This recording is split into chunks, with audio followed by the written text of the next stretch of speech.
Oh, Meeting is now streaming. There we go. I had problems last time.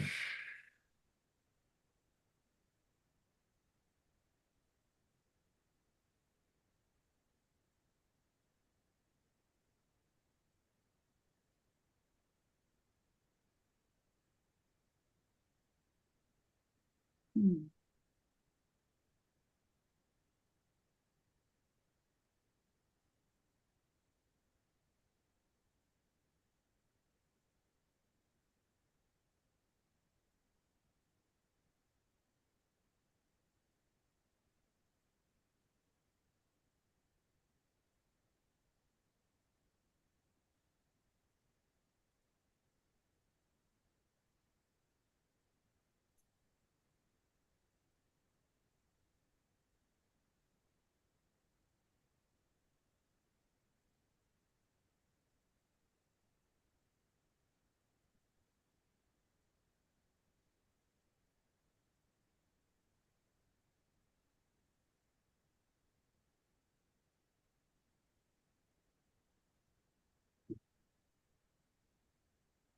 The radical fundamental principles of freedom, rational self-interest, and individual rights.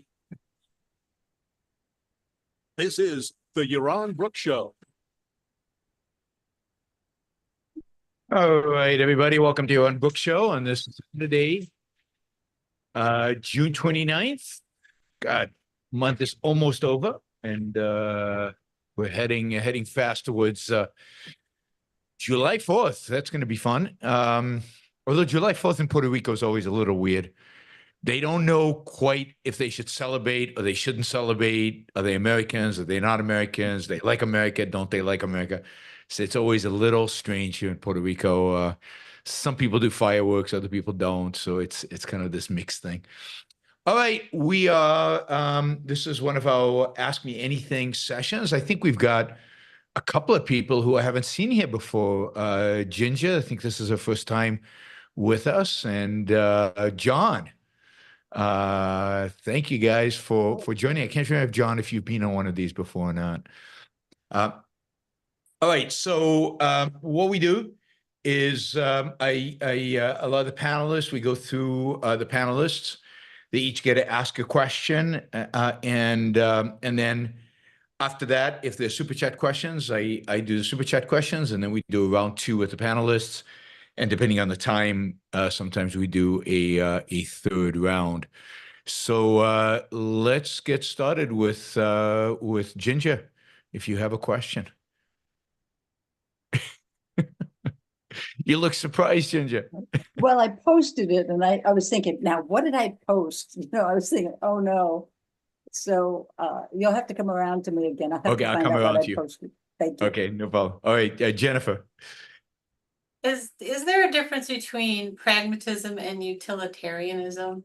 Between what? What was the first one? Pragmatism and Oh, yeah. utilitarianism.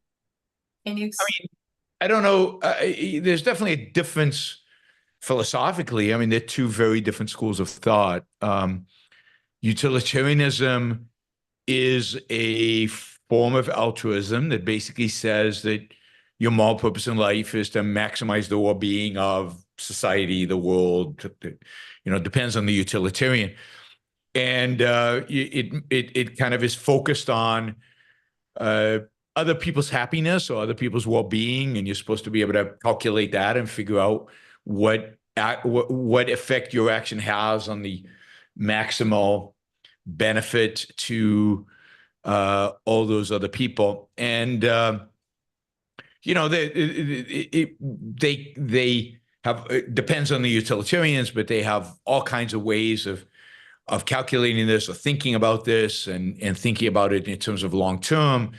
And they're not they don't object in principle to principles the way the pragmatists do, as long as what's involved is the benefit to the group, whatever that group happens to be. However, they want to define the scope of those you must maximize, whose happiness you must maximize. And it's not always happiness. Utility is broader than happiness, and they have all kinds of conceptions of what utility might be. Again, depending on the thinker. So it has a pretty rich tradition. It's primarily associated with British philosophers, Jeremy Bentham and Mill and others. Pragmatism, on the other hand, is very American. It's there are no principles. It's much more about forget about the long term, forget about principles. Since there are no principles, you can't really project long term. What works today might not work tomorrow. So it's more epistemological in this sense. Certainty is impossible. Knowledge about the future is really not possible. And there are no moral principles. So it's not like there's a principle that you have to sacrifice for the greater good or anything like that. It's whatever works. And what does it mean for something to work will very much depend on your goals, and in terms of morality, I think will very much depend on the particular circumstances. Generally, they're altruists. It's like everybody else. It's about sacrifice, but it's not quite, so look, everybody's an altruist other than objectivist, pretty much, or just cynical. I think that at the end of the day, the pragmatists are much more lean more towards cynicism in the sense that they can't really know what's going to work, and they can't really act on principles. So you kind of wing it, and often that evolves into kind of a cynical pseudo self-interest to just get away with stuff. So while they're both, altruistic, they're different in terms of the, if you will, the epistemology and the way they approach problems. You can be again, principled utilitarian, like the effective altruists certainly try to be principled utilitarian. You can't be a principled pragmatist, right? It's the opposite. They again negate principles. So pragmatism is more of a rejection of philosophy as such. Yeah, it is. It's a rejection of any kind of absolutes. It's a rejection of morality, certainly of moral principles. So in that sense, it's a rejection of a code of morality. It's kind of, yeah, you should still sacrifice. We're still good Christians, but you can't take it too seriously. And again, there's no clear path to achieving anything, because it's not clear what you're supposed to achieve. It is a real mess of pragmatism. It's very much, what can you get away with? What'll work, with work, being defined by everybody a little differently. It's considered the American philosophy, not only because the Americans were the philosophers who came up with it, but also because it typifies a kind of can-do American spirit where people just get stuff done, and they sometimes cut corners, and yeah, so what? The main thing is just getting stuff done, and that's the focus, and achieving and building, and so it's very much associated with an American kind of view, even though it's not really, right? You pragmatism, to the extent that it's taken seriously, always blows up in your face. Okay, thank you. All right. So thank you, Jack, for the sticker, and thank you, Paula Zeus. Paula Zeus says, hi, Jennifer. Let's see, Ryan. Hello. Hey. Interesting question I have, I think, about Guyana. I've been reading up on the country. It's a very interesting situation going on with their oil exploration. I'm curious if you think, or if it would be in the U.S. government's interest to negotiate a defense treaty with a country such as this that would basically guarantee protection, but maybe in exchange for reform of their government or constitution. I was shocked to see that homosexuality is illegal in Guyana. So would that be a win-win situation that could be negotiated? And, I would question if the U.S. would have the moral fortitude to actually enact such a treaty if anything happened. But it seems like it could be a positive solution to the situation there. Yeah, I definitely think that's a good option. It's the only real threat to Guyana right now is from Venezuela, but Venezuela could get very desperate. It's very poor. Once those oil facilities in Guyana are developed, you could imagine Venezuela just coming in and grabbing it. The United States is arming Guyana and has engaged in some military activities on the border there with the Guyana government. So they're training them and arming them. But I think you're right that there's no explicit commitment that the United States will protect. There is the Monroe doctrine, which basically states that the United States will not allow foreign entities to intervene in the Western Hemisphere. But I don't think anybody takes that seriously anymore. Venezuela has clear-cut, Russian, Chinese, and even Islamist, Iranian influences in Venezuela. So if you think about who the enemies of the United States are geopolitically and militarily, Iran, and you think about where Guyana certainly is has strategic importance to the United States. Not letting the Venezuelans get hold of the oil that Guyana has is I think strongly in America's interest, because again that money would then just reinvigorate the thugs in Venezuela and promote the interests of our enemies. So yeah, a defense treaty in which the United States commits to protecting Guyana in exchange for certain political changes in Guyana and maybe some priority over in an emergency situation over getting oil from them, although I'm not sure the United States needs it, makes sense. It makes sense for Guyana, who's worried about having to deal with Venezuela. Venezuela's a significantly larger country. Guyana's tiny. And it makes sense for the United States, I think, because it restricts the influence of its neighbors, of its enemies. And all right, I'm being told I'm mispronouncing it again. Guyana. Okay, thank you. Guyana. All right, add that to the list, guys. Guyana. What was the thought I had? The other element of this, which I think is important, is it's not particularly burdensome for the United States, right? Like Venezuela is not a real army. It's not a real threat. The United States wouldn't have to deploy probably troops on the ground. If there was an invasion by the Venezuelans, they could deal with most of it off the air. And it really isn't a military that the United States has to worry about. It's not going to launch World War III, like, let's say, a defense treaty with Taiwan theoretically could. Guyana is not significant enough for any of our enemies to have that impact. So, yeah, I think that would be a good solution, much better than what's coming down the pipe, which is a defense treaty with Saudi Arabia, which I think the U.S. is about to sign with very few conditions on reforming Saudi Arabia to make it more Western, let's say. Thanks. All right, Amlan. Hey, Yaron. Hey. So the other day, somebody asked you about Pierre Poilievre, our conservative leader in Canada. I actually have a little bit of insight on him because he's actually our representative for my riding. Okay. And I had a chance to talk to him about 5 minutes last election, and my brothers actually talked to him too. So Pierre he's a decent guy, I think, for a politician. Let me qualify it.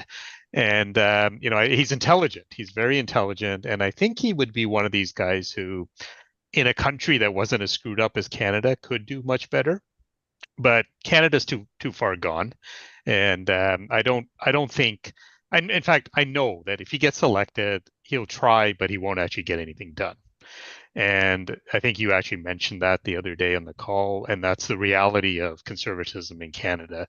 Every now and then, people get so fed up with the extremities of the left that they elect what they think is a big difference, but there really isn't. So that's unfortunately the reality. Just to give you an insight on kind of how Pierre thinks, I asked him a question. I said, so last time you guys were in power, you had a majority.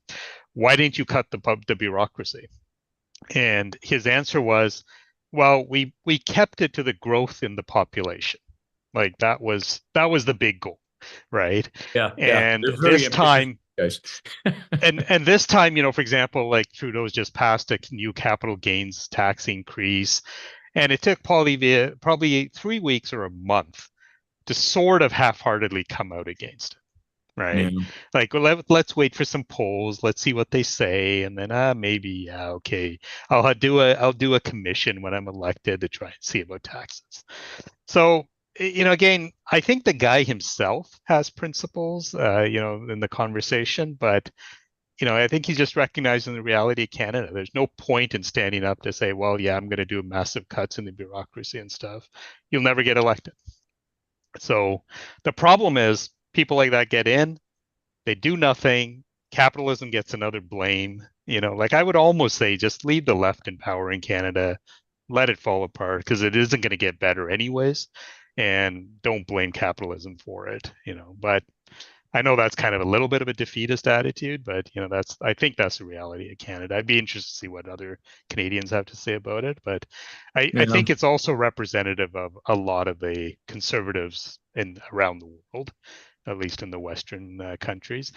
Luckily, Well, like you did say, UK. we don't have that much of the religious BS that you guys have in the US. So, Yeah, I mean, you saw that in the UK. I mean, you had yeah, Boris Johnson win a landslide victory 5 years ago, yeah, and pretty much could have done anything he wanted to do. yeah, And what he wanted to do was nothing, which yeah, is exactly what he did. yeah, And the stuff he did do, nobody liked. So now they're going to have a massive defeat, and the left yeah, will have more seats than they've ever had in their entire history. And it's going to be an unmitigated disaster. And then you go back and say, well, voting for Boris Johnson 5 years ago, did that really help? Did that, or did it make it in some ways worse? So I get it. Trudeau is so bad that just getting him out of there, and maybe that would cause the left to replace him. Maybe with somebody better, maybe with somebody worse, probably with somebody worse. yeah. Would be nice. But maybe the conservatives can buy a little bit of time. They probably won't do damage. But because I don't know that anybody in Canada thinks of them as capitalist. I don't know. Well, no, but it doesn't matter whether anybody thinks of them. The left is very good at putting the blame on it. Yeah. They're already huge on, oh, he's a MAGA, he's this, he's that on the conservatives, right? Yeah. He's bringing Trump style politics and blah blah and all this stuff. And like anybody with half a brain can see that that's not the case, but most people don't have that when it comes to looking at this stuff. Yeah. So it's Canada's in rough shape. I can tell you that. That's sad. Yeah. It's sad. Not surprising, but sad. Yeah. There's more European than the US. So in that sense, I'm not surprised it's got this much more European element and therefore much more leftist elements, particularly Eastern Canada. Well, Quebec is a big problem because they really bring a lot of that stuff in. And they definitely, because they have such a large voting influence, it definitely causes a lot of problems, and the corruption. Like every major scandal we've had in Canada in the past 50 years, I think has been in Quebec or originated in Quebec. So Randy has his hand up. yeah, I'm sure I'll get some people that'll be. Is Randy a Canadian? No. My question had to do with Iran. Do you think the elections in Iran mean anything that are going on right now? So just a point of procedure, Andy. I go to everybody and ask them and have everybody have an opportunity to ask a question. So you don't need to raise your hand next time. But that's fine. We'll take that question. No, I mean, election in Iran have no relevance to anything in life. What's interesting, the most interesting thing about the election in Iran is in the first round, less than 40% of the eligible voters actually voted. So it was the lowest turnout election in Iranian history. The Iranians didn't want to vote because they don't want to sanction this regime, which is great. That's exactly the right attitude. There is supposedly a reformer and a kind of conservative, but the reformer is part of the regime. The reformer is just as much as a religious nut as the rest of them. He's just a little bit less vigilant about some of this stuff. Nobody takes his ideas of reform seriously. Also, everybody knows in Iran that the power doesn't lie with the president. The power lies with the supreme leader. There's such a thing with the supreme leader. And the supreme leader is not changing, and the supreme leader doesn't get elected. He'll be changed when he dies. And it's likely that his son might become the next supreme leader. Although whoever gets elected president now, particularly if it's a hard conservative, will probably also be in the running for supreme leader when that happens. So no, it doesn't matter. It's just all an act. The ultra conservative is going to win. There's a second round in a few days, and he will win that election. There's no question. The reformer, I hate to say reformer because he's not really a reformer, but the slightly less conservative nutcase will not win, and that'll be it. I really do. I think that Iranian people should be complimented for not voting. Maybe some Americans can learn from this. You don't have to vote. When the election is between two real evils, you don't have to vote, and not voting often is a good message to send the people in power. So anyway, that's the situation in Iran. Very good. Thank you. Sure. All right. Let's see. Ginger, you ready now? Yes, I cycled through a whole bunch of questions. As everyone asked one, I thought of another one. Excellent. I think I've settled on, have you been looking at the Democrats at all? It's obvious, no, it's not obvious, but it's now up for grabs, the Democratic side of the presidency.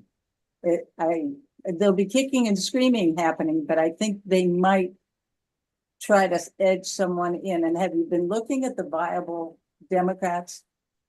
Yeah, a little bit. I mean, I actually don't think they're going to replace Biden. I think it's shocking and unbelievable, but I don't think they'll replace Biden. I mean, you saw that yesterday with Obama coming out and supporting Biden. And that was the big hope, was that Obama was going to go to Biden and talk to him and convince him to quit. And if Obama won't do that, there's nobody else with any power in the Democratic Party to do it. I mean, I don't think Clinton has any power anymore. So it was up to Obama. And if Obama's folding, then Biden's it. In terms of who the alternatives are, look, they're all Democrats, so they're all pretty bad. There's nobody good there. They are just there's some that are more centrist and some that are crazy left. I think that the people they are proposing are not the crazy left people. So even the governor of California, you will see, will rush to the center if he runs for president. He will present himself as a centrist and not as a crazy leftist.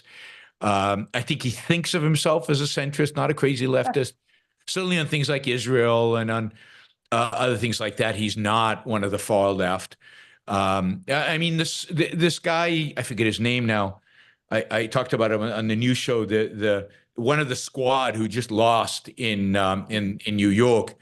That, I think, has also sent a message to the Democratic Party that the crazy left is not popular, even in areas where they thought they were popular. So the crazy, they're not going to nominate a crazy leftist. So we're talking about the governor of California, maybe the governor of Michigan, and I'm sure Jennifer knows more about the governor of Michigan than I do. She was the one who, she was really bad during COVID, a lot of shutdowns and a lot of mandates, and didn't they, there was a plot to kidnap her or something. I mean, it was a lot of bizarre things happened during COVID. But as bad as I'm sure she is, I don't think she's of the crazy left either. I think the other names that they floated are the same. This is one of the problems that they have. One of the problems that they have is that if Biden leaves, then the obvious candidate is Kamala. She is the vice president. She is the vice president of the United States right now. And on top of that, she is a minority woman, which is like dream candidate, right? Minority woman. Now, if they skip over her and choose somebody else, there will be a lot of pain in the Democratic Party because they'll argue that it's racist, right? That they're skipping over her because she's a minority woman. So one of the considerations that the Democrats, I know it's ridiculous, but this is the kind of stuff the thinking that goes on there. So one of the things they're going to have to work out is, can they find another minority woman who is more popular and has a better chance of winning than Kamala? Because Kamala's favorability ratings are lower than Joe Biden's. I mean, she's really hated out there. So it's not clear who they can find now. At least the governor of Michigan is a woman, so they have one. They have one that's a benefit. And this is why I really don't think they go for Newsom. Newsom is a white dude. He's a white guy. I don't think they're going to appoint a white guy. I don't think the Democratic Party can do a white guy. So they need to find a woman, and preferably who's Black or Hispanic. I've seen some names floated, Hispanic names floated, people I don't know. Now, of course, Michelle Obama would be the ideal candidate from their perspective, but I don't think she wants it. I really don't think she is going to run. She is. She's got a good life. They've made a lot of money. Her husband's incredibly powerful. If she ran, it would be clear that Obama's really running things, and I don't really think. I just don't think she wants it. I think if she'd wanted it, she would have already entered politics. She would have gone the Hillary Clinton route and become a senator or something like that. So look. I think Biden's it, and I think it's pretty clear that Trump is going to be president. I don't think there's any way out of it. Trump is the next president of the United States, so we must all be prepared for that. And that means, that's more fun for me because there's because of his tweets and his everything else, there'll be more happening going on that I can criticize. So there'll be a lot of action. There'll be a lot to talk about. Not that I'm short of stuff to talk about anyway. But I think it'd be devastating for the country, but it is what it is. And, there's no way Biden recovers from this.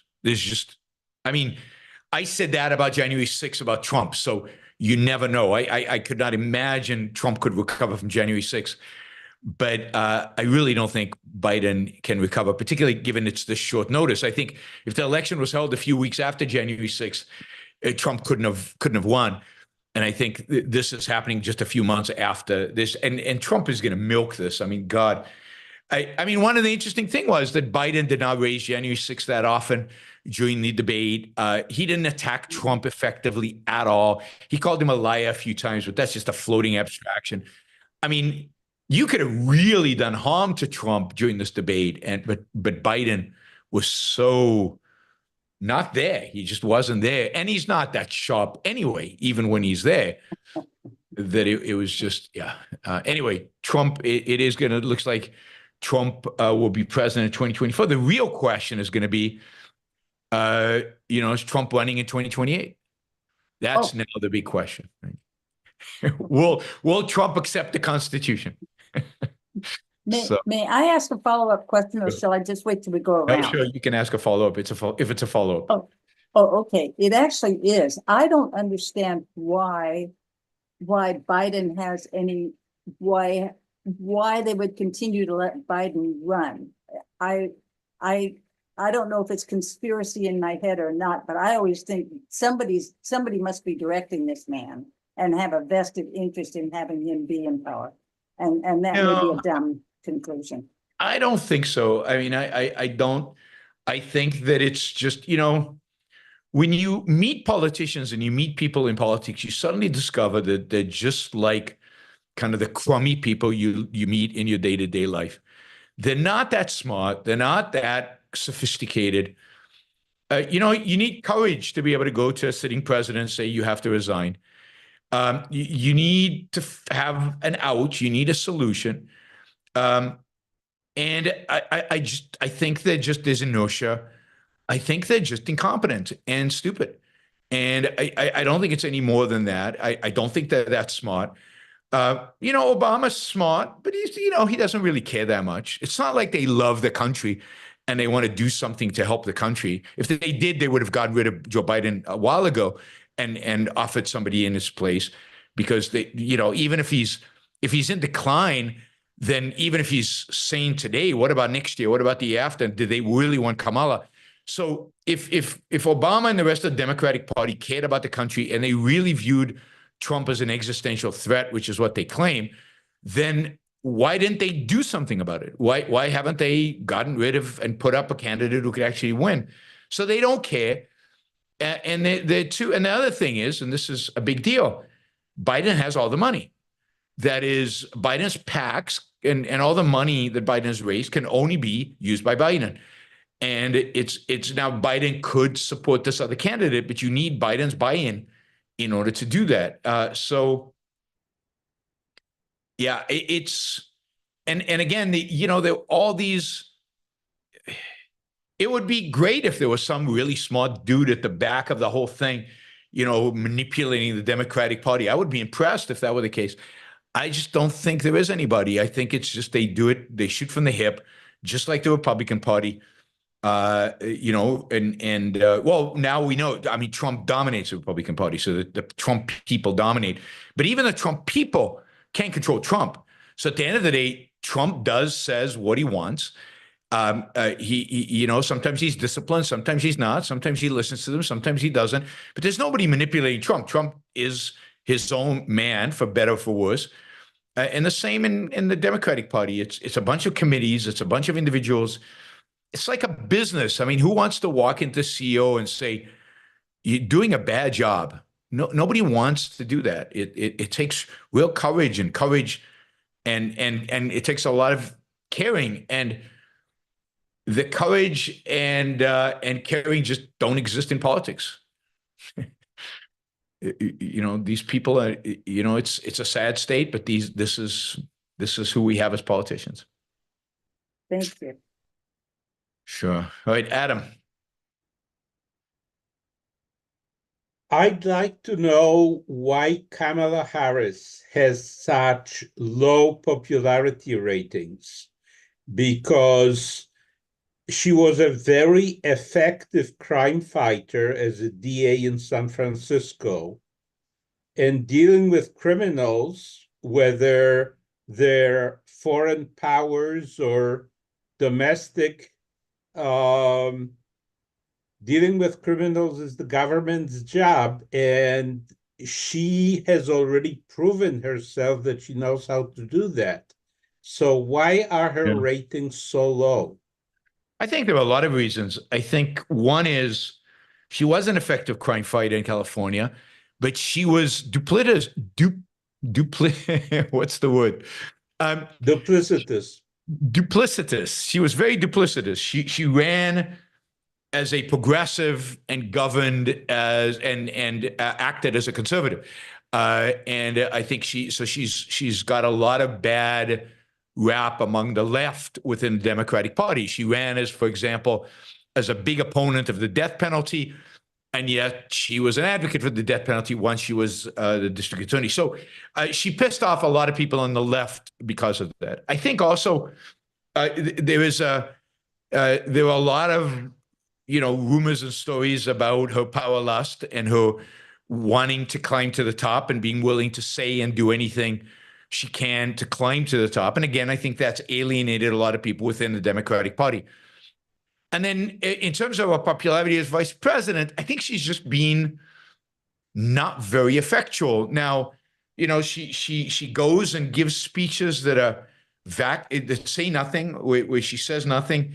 And she just hasn't done anything to stand out and to make herself prominent. And I think in most people's minds, that is, let's say, the independents and the centrists who will determine this election, she is of the far left, even though she didn't govern, she wasn't a DA from the far left, but that's how they think of her.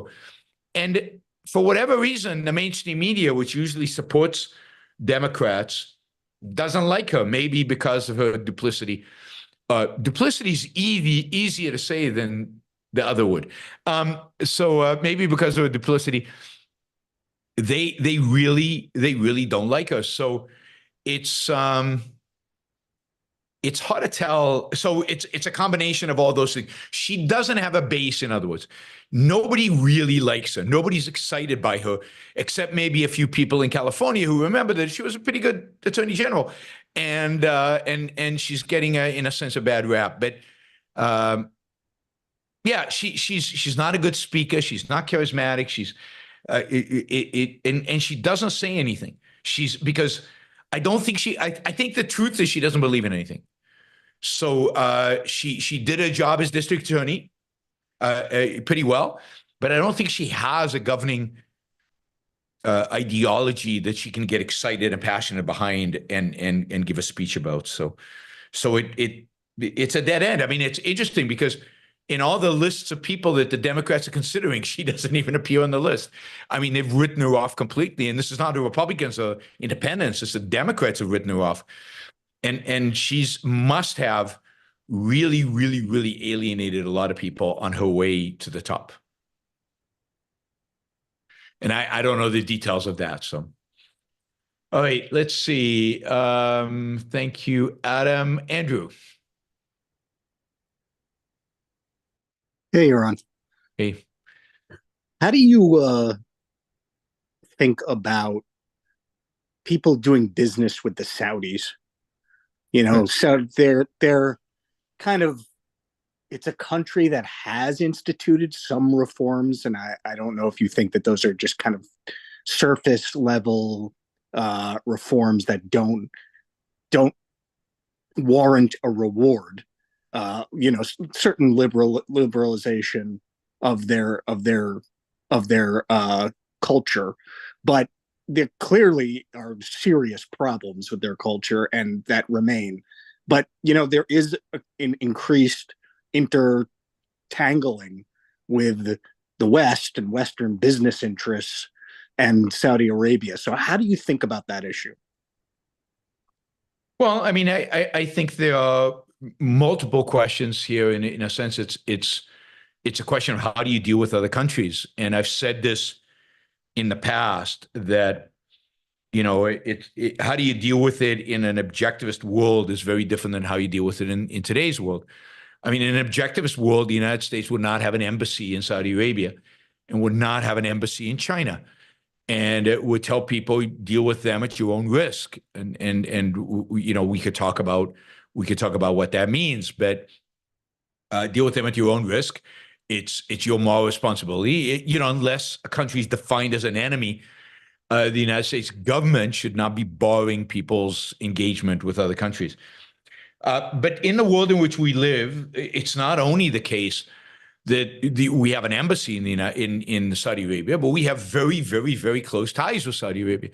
That is, they are considered a major ally of the United States, and our presidents go over there, and Obama bows to the princes, and Trump dances with the princes, but they suck up to the princes. That's basically the story, and it doesn't matter who gets elected. You know, Biden, to his credit, when he came into office, had this really tough stance on Saudi Arabia. He was not gonna bend to them because they had killed journalists and they have all these marks against them in terms of human rights, and yet as soon as he got worried about oil prices and started to see the effect of inflation on America, he immediately rushed over to the Saudis, you know, kissed their feet and asked for forgiveness and cut a deal with them. So, you know, if you're a businessman and you see Americans the American government behaving this way, it's very hard to condemn you and say you shouldn't go there. You know, given that your government is, you know, about, by the way, to sign a a mutual defense treaty with the Saudis.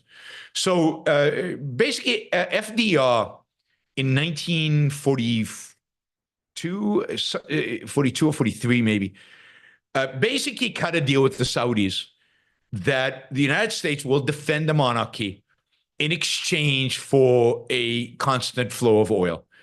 Now, it was never written down. It's not a formal agreement. It is, call it an understanding. And the understanding is that the United States will come to the defense of Saudi Arabia if it's ever attacked, if it's ever threatened. And the Saudi Arabians will always keep the oil flowing. Now, the Saudis have renegated on that agreement because in 1973, they stopped the flow of oil, if you remember, the oil embargo of the 1970s. And I think they did something similar, or maybe not, but in 73, there was certainly an oil embargo. And they keep shrinking the amount of oil that OPEC supplies, and they don't listen to American interests, so they don't take into account necessarily American interests. And yet America has indeed lived up to its side of the bargain. In 1991, the Bush administration, Bush Sr., sent troops into the Middle East and defeated Saddam Hussein in Kuwait, not because anybody in the United States or anywhere cares about Kuwait. They did it because the Saudis viewed Saddam Hussein as a threat, and they thought that if he was allowed to take Kuwait and to dominate Kuwait, Saudi Arabia would be next. So the United States sent its lives and treasure to defend the Saudis. Isn't it interesting that the libertarians and others constantly complain about America helping out Israel, but you never hear about their condemnation of the United States helping the Saudis to defeat, in the 91 war. So anyway, just a random thought. So there's been this unwritten deal. Well, the Biden administration, and I think that if it doesn't get done under Biden, Trump will certainly do it. Trump will just negotiate a better deal, much better deal, the greatest deal ever in all of human history, the most pro-American deal you have ever seen. They're about to sign a deal with the Saudi Arabia to make that agreement explicit, where the United States will commit in writing to defending the kingdom, to defending the monarchy, which is unbelievable to me. But a monarchy, we're defending a monarchy. Let that sink in. And maybe we should sign it on the 4th of July. Maybe that's the day we should have it. We should sign the treaty. And in exchange, I don't know, something about oil or something or other. Maybe Saudi Arabia will also commit to, allowing women not just to drive, but also to do some other, activity that banned from doing today. Maybe they'll stop putting women in jail in Saudi Arabia for voicing opinions about women's rights. I don't know. So anyway, we're going to sign this deal. So it's very hard to then go to an executive in a business to say you shouldn't be dealing in Saudi Arabia. Now, in a rational world, no, we shouldn't be dealing with Saudi Arabia. I mean, in a rational world, the United States should have nothing to do with Saudi Arabia. In a rational world, those oil wells would probably be American anyway. So, we'd have annexed the territory with the oil wells and told the Saudis to take a hike. I mean, a rational world would look so different than what we have today. And under those circumstances, I don't think that Americans would deal with Saudi Arabia to the extent that they do today.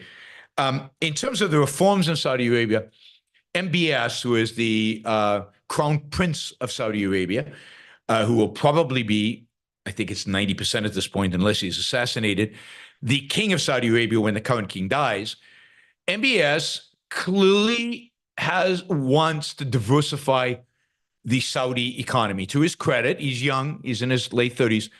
He is trying to think long term and would like to see Saudi Arabia have a diverse, thriving economy beyond just oil that it has today. And as such, he knows he has to attract Western capital, and he knows he has to attract Western talent, just like Dubai has. And to do that, he has reformed. He's probably not an Islamist.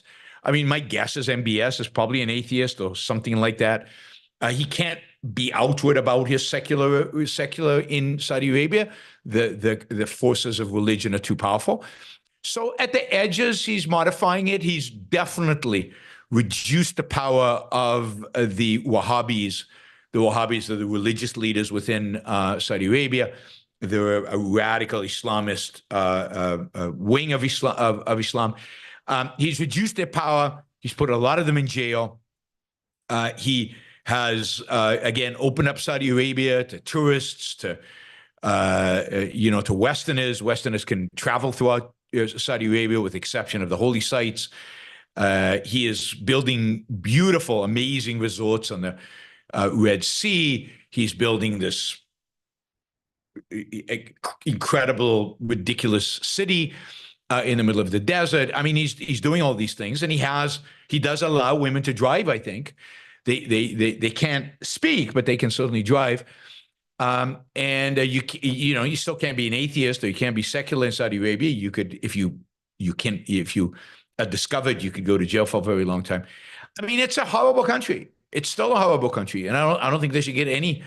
I think everybody should stay away from it. But I can't say that I blame anybody, given what our politicians are doing and how much the politicians grovel before these people. I mean, if Trump gets elected, I wouldn't be surprised if we start having Americans invest in North Korea. After all, they're best buddies, right? So, I mean, they've got good beaches, apparently. In North Korea? Yeah. Really? I think so. I don't know. Who knows? I don't know. It's pretty north. Saudi Arabia has great beaches. I mean, really great beaches. And really good snorkeling and scuba diving. I mean, if you really want, right? I kind of wish I could go and be a tourist in Saudi Arabia, because it's a pretty amazing country. I mean, the desert there's beautiful, and the beaches are amazing, and it's got all this property on the Red Sea, and it's pretty empty. It would be. But you wouldn't go. Really cool. What's that? You wouldn't go. Oh, no. You couldn't pay me enough money to go. I wouldn't go to any of those countries. I'm not interested in, I find it offensive to go. I find them offensive as countries, and I think it's dangerous. I just think it's dangerous, particularly for me, given what I've said about Islam. It's very dangerous for me to go to a place like that. So no, I won't even go to Egypt, which I think is a lot safer than Saudi. And places I've actually been to in the Sinai Peninsula that I wish I could go back to, because it would just bring back some really fond memories of being a teenager, but I'll never see them again. I'll never go back to the Sinai Peninsula, unfortunately. I'd love to go to the Sinai Peninsula, but I have very, very fond memories of Nueva and Dahab, for those of you who know anything about it, and south of Eilat, the fjords, the fjords there south of Eilat that are beautiful. All right, let's see. Thank you, Andrew. John.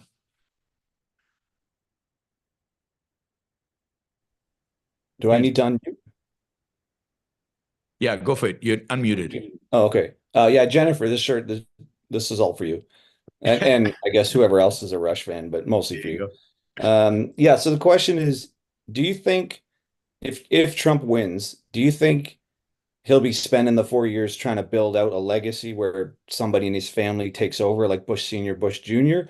Or do you think if he's not the man in the spotlight, he doesn't care to be, influencing things behind the scenes into the future? Well, I mean, you can see a little bit of this in the way and what's happening with the Republican National Committee.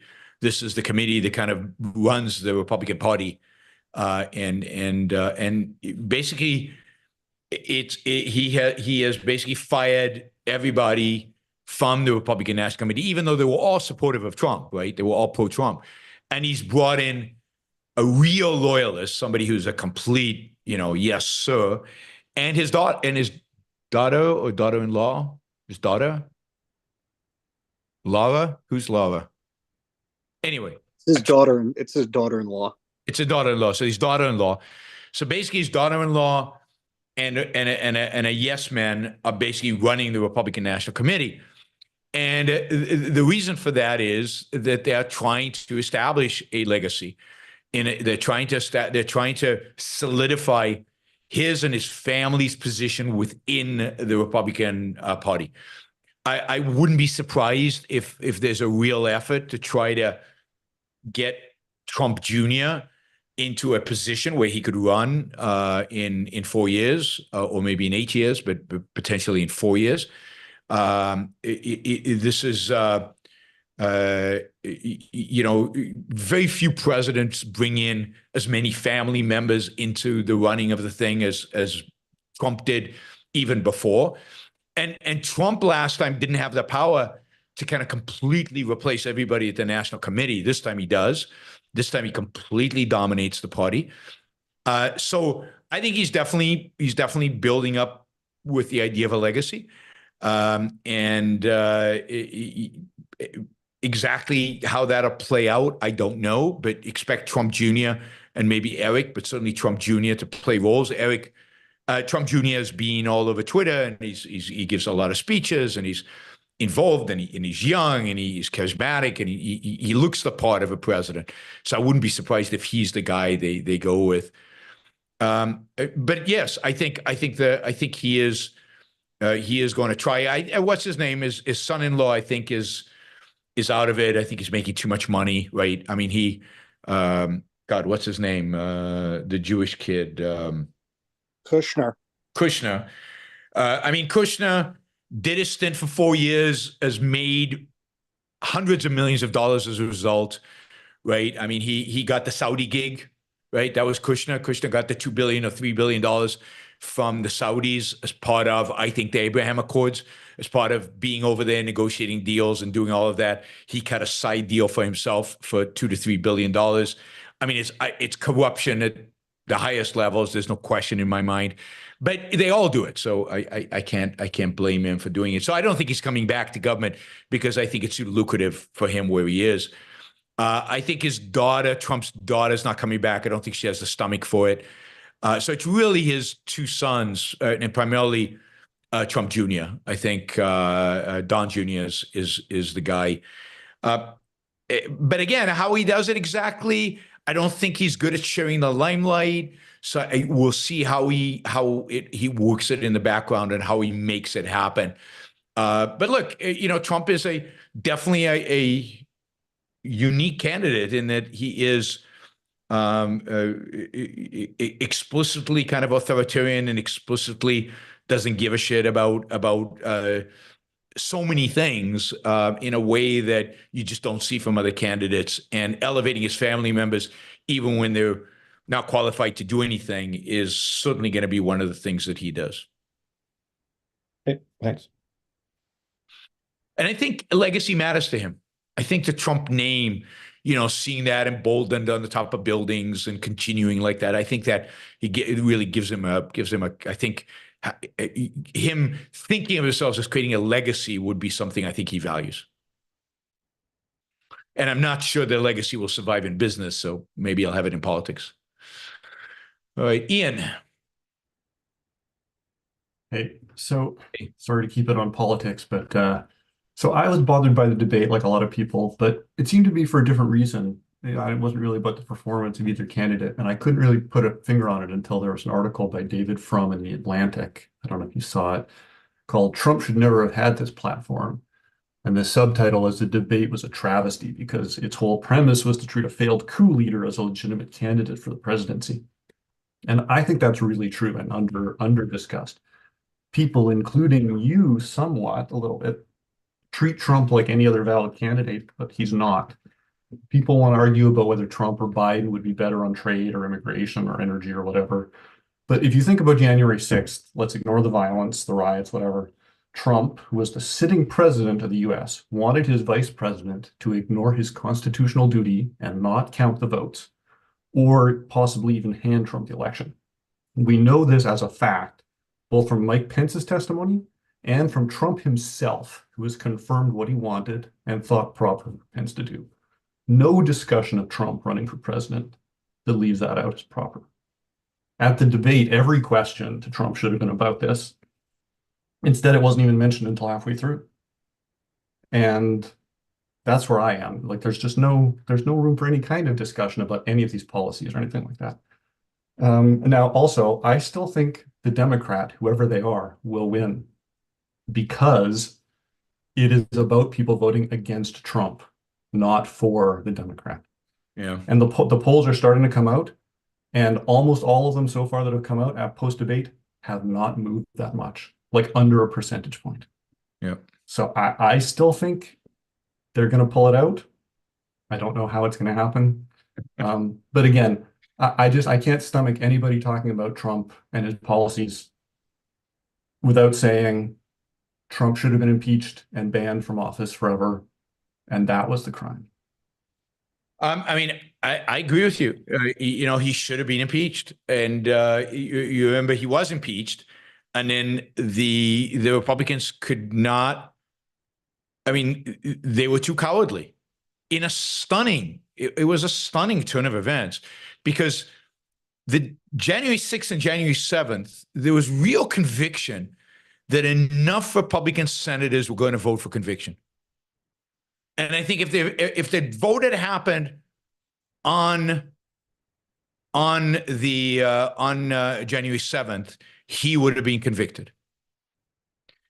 And by the time it all rolled around, whatever Trump has on these people, whatever his base has on them, whatever, and they folded, and they used the excuse of he's no longer president, so we can't impeach the president who's no longer in office, which was dubious. But what impeachment would have done was disqualified him from running. And, they also used the excuse of, well, of course he's not going to run again.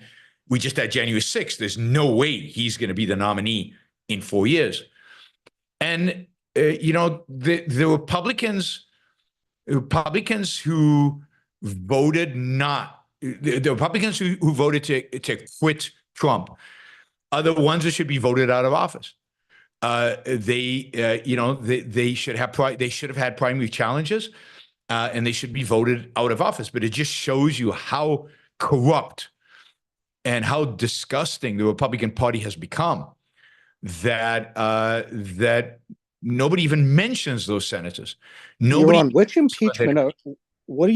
Which impeachment are you talking about? Were there two impeached? There was two. Okay. The second one, the one that over was January for 6th. specifically rejecting the Specifically election. January 6th. Yes. Okay. He was impeached by the House and acquitted in the trial by the Senate. And and a few Republicans voted to impeach him, to find him guilty, but not enough. What's his name? Mitt Romney voted. I can't remember who else.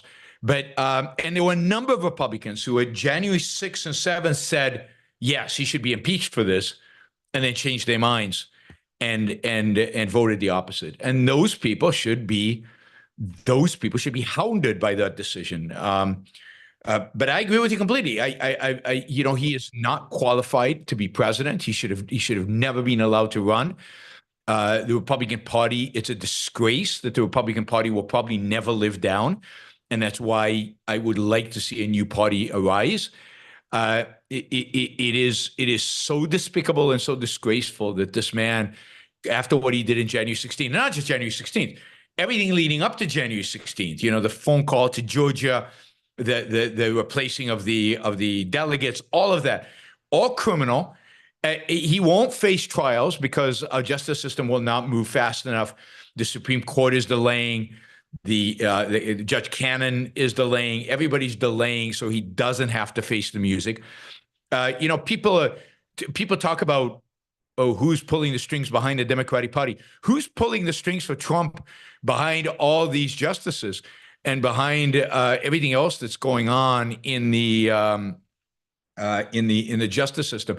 I mean, the idea that he did not commit these crimes and that these are not crimes worthy of prosecution is again absurd and ridiculous. I mean, I agree that the New York trial should have never been brought, partially because it shifted the focus away from his real criminal behavior in Georgia on January 6th and with the documents. That was criminal behavior that anybody else, any one of us who had engaged in equivalent behavior would have been tried and prosecuted and gone to jail. And the only reason he is not is because of his political pull. So we have become a country where there is no equality before the law. If you're Trump, you're never going to go to jail. Not for any of these, because the New York case is not going to send him to jail. So you're never going to go to jail, even though you deserve to go to jail. What he did January 6th was treasonous, and he should have been impeached, and he should have been tried. But it's not going to happen because the powers to be, particularly in the judiciary, will not allow it to happen. I mean, the fact that the Supreme Court cannot come up with a decision about immunity when they know it has massive implications for the election and for all these court cases, that they cannot come up with a decision about immunity until the very last day. And they had to extend the session, right? It's spilling into July, and we still don't have a decision about immunity. And I dread what that decision is going to be. We'll see what it is. It's just shocking and disgusting and irresponsible. If the New York case sends him to jail, then good. At least he'll go to jail for something. But I doubt that it won't. It's not going to send him to jail. It is what it is. Trump should have never been allowed to run. And this is completely the Republicans' fault, 100% the Republicans' fault. And again, this party deserves to lose, like conservatives deserve to lose in the UK. The problem is we don't deserve the outcome but of that loss. But they certainly deserve it, and they should be wiped out. They should be wiped out. They should lose in a landslide, but they won't. They won't. I've argued Trump should lose in a landslide over and over again. Maybe he'll lose, Ian. Maybe you're right about him losing. I doubt it. I think he's going to win. But if he does lose, he'll lose by a very small margin, which doesn't have the effect that I want to have. I want him. The only thing that will change the Republican Party, the only thing that will save the Republican Party, is Trump losing in a landslide by a lot of votes, and that's not happening. Yeah, super quick follow-up to that. One question I'd love to have answered, and I know you're not a law expert, but is whether double jeopardy attaches to an impeachment. Because if Trump gets elected, he's back in office. Can he then be impeached again for January 6th? And then the Republicans don't have the excuse they used last time. I don't know, but it won't happen, so it's irrelevant. Yeah, no, it won't. It won't happen. There's zero chance it happens. Yeah. And, the Republicans are probably going to take the Senate. They might lose the House. It's not clear, but they probably lose the House and take the Senate. And if Biden, if Biden becomes super unpopular, as again we'll see what the polls are in a week, then that could drag down candidates down ticket, and you could get a Republican. What I think will be a disaster, which is a Republican House, a Republican Senate, a Republican White House, a Trump White House, which I think will be a disaster. But yes, Trump is not qualified morally and constitutionally to be president of the United States. And the lawsuits against him should have been, they should have gone through, and he should have been prosecuted, particularly again that the January 6th and the documents are no-brainers, just no-brainers. All right.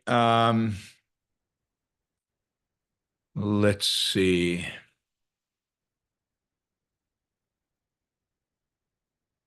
I think I got everybody for round one. All right. Eric Sanders. Yeah, Eric has a question. Let me just take this. My question is related to what we talked about yesterday about divine right of stagnation. I like my work and am generally happy. However, after listening to what you said the other day, I worry I'm comfortable and maybe stagnating. If you are happy with your work, but no, you are not challenging yourself, are you guilty of falling into the trap thoughts? I think, I mean, I can't make a judgment for somebody else, but you certainly have to introspect in a serious way and make sure that you're not, right? And particularly here, you have to think long term. If you're comfortable now, but it's still good, you're still happy with it. What about a year from now? What about 2 years from now? What about 5 years from now? Is your comfort right now, are you sacrificing your future? are you giving up the potential to have an exciting, thrilling career in the future? So one of the most important things is don't just say, oh, I'm happy now. That's good enough. Think about, will you be happy in the future, given where you are now, given what you're doing now, given where you're heading, where you are now, right? So my view is, never settle, in the sense of always be thinking, always be challenging yourself, always be thinking, is this the best I can do? There's always another mountain to climb, a higher peak to climb. There's always some new challenge to be changed. So it's okay to be comfortable for a little while. You want to rest, and you want to take advantage of all the work that you've done to get to where you are right now, and to benefit from that, and to sustain yourself at that point. Okay, but at some point you have to move on, because at some point that comfort will turn into unhappiness, and you better catch it before it happens. Better challenge yourself before that happens. So I can't tell you when, and I can't tell you how. You're going to have to do that work, but in terms of introspection. But I think way too many people in the world out there are comfortable, and not enough people out there in the world are happy and driving and really energized around their life, right? You remember my rules to life thing? I always said you got to live with a capital L, and think about what that means. It means live to your fullest potential, to your live the best life that you can live. And you've got to ask yourself, am I doing that? Am I living, given my circumstances, am I living the best life that I can live? And that requires work, requires some introspection to figure that out. All right, let's do some super chats. We got a couple of $50 ones, so let's start there. John, does the package deal that says good can't exist without evil stem from the altruistic idea that suffering and pain are virtuous? So others' evil is what someone makes, is what somehow makes virtue even possible. YBS rules. Have a great weekend. Okay, let's do this. Good can't exist without evil. Is altruistic idea that suffering and pain are virtues. I think the assumption is altruism teaches us that you cannot, that there, in a sense, there's that virtue requires pain and suffering. Virtue requires that you suffer. And to some extent, people know that suffering's not good. Right? Pain and suffering are not a good situation. So they think that there's always this mixture of, I did something good, but I'm suffering as a consequence. And this is just life. This is just the way it is. And it's by necessity, because you cannot, to the extent that you, have pleasure and get a positivity from the virtuous act that you took, then you're going to accuse yourself of selfishness. And then you're going to suffer from the accusation. You're going to feel guilt as a consequence. So you can't get out of it with altruism. Even if you feel good, you're going to feel guilty about feeling good. And if you feel bad, you feel bad about feeling bad. And so it can never be clean. Your goodness can never be clean. It's always mixed up with something negative, which I think leads people to think that there's this mixture. But there is a sense, right, that good and evil do exist. That there's a sense in which evil is the default. The sense in which evil, as understood by objectivism as being primarily evasion, is kind of a default. It's choosing not to think, choosing not to look. And for, people know that to some extent that's their default, because to choose to look, to choose to think, that requires energy. And they know that there are occasions, and for some of them, a lot of occasions, where they choose not to do that. So they think, well, everybody must do that as well. So everybody has some evil in them. Everybody has, because, and even though they don't define evil in those terms, it's obvious that that's what gets us into trouble, right? That's what causes a lot of our pain and suffering, put aside altruism, is the lack of thinking. And yet they don't do the thinking. And the consequence of that to them is that they are, they then learn to kind of rationalize that away in a sense that everybody does it. There's good and evil in all of us, because there is. For a lot of people, there is, because they recognize that sometimes they evade too. Michael, do you see what's going on in LA? The pro-Hamas protesters are protesting a people, not the policies of the state of Israel. They're going into Jewish neighborhoods, protesting synagogues and Jewish businesses. A borderline pogrom like the Kristallnacht.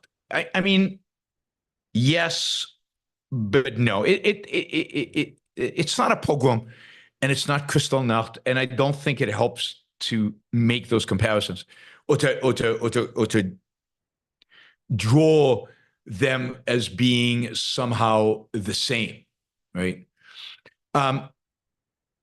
This is anti-Semitism, naked anti-Semitism, unequivocal anti-Semitism. They are, rioting against Jews, and it's evil and horrific, and it needs to be called out, and that's what it is. But remember, Kristallnacht was organized by the government, right? It was organized by the government, the party in power. It was organized by them, supported by them, backed by them, done in their name. It was done in the name of the swastika. A pogrom is where Jews were raped, tortured, and murdered.